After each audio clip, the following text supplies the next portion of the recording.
Welcome to another comparison here on Axiom Pearl release weekend. This one is versus the Astro PhysiX. This one's interesting because the strong formula NEX Pearl, symmetric Axiom Pearl versus the medium strength R2S Pearl, but asymmetric Astro PhysiX creates a comparison that pushes them fairly close together in some regards, but leaves them miles apart in others. For starters, the Astro PhysiX is one of the best balls in the catalog right now. The atomic core was a big hit in the physics, and the use of R2S Pearl gave us a longer and sharper physics look, but that's in play on the vast majority of common conditions, easy or tough.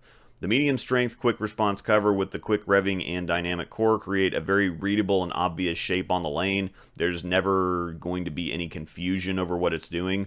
It wants to get down the lane and boom, but the wrinkle here is that R2S Pearl, for as quick as it is also a very naturally round and continuous reaction. If you think about all the other stuff that has or has had that cover, it all wants to continue through the pins no matter what core it has. It manages to be quick and handle friction well, and that's a fairly rare thing. Now we see a good amount of high road Pearl use on TV. The Code Black saw a lot of use when it was out. The Emerald is one of Wes Malot's favorites, and the trend is quickly gaining steam. Now, I think the reason you don't see the Astro on TV is because there's a lot of torque in that core, and on sport patterns you're rarely trying to create more shape down lane, especially with a kind of a medium cover strength. Now when we take a look at the Axiom Pearl, there's familiarity there, though the Axiom Pearl is slightly earlier and smoother even. Now in a house shot, the things that are going to make these two blend together in terms of shape are that the Axiom Pearl has a stronger cover and a weaker core than the Astro. Now if you remember the comparison in the review of the Trend to the Axiom Pearl, as well as my comparison of the Astro to the Trend was weaker and a couple feet longer than the Axiom Pearl due to the cover strength, while it was weaker and a couple feet longer than the Astro due to the Astro having a much more dynamic core.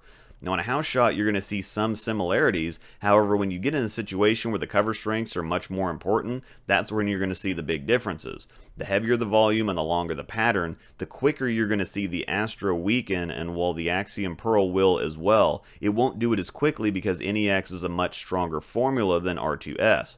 Now on the other side, the Nano is also going to want to make it blend better on dry. That's why you saw it look so good on the PBA League, because the lanes they bowled on are naturally very high friction and stuff was flying. It blended the wet-dry well, and because that formula doesn't want to burn energy on friction, it won't be as affected there either, while the Astro will strengthen significantly the drier the conditions get.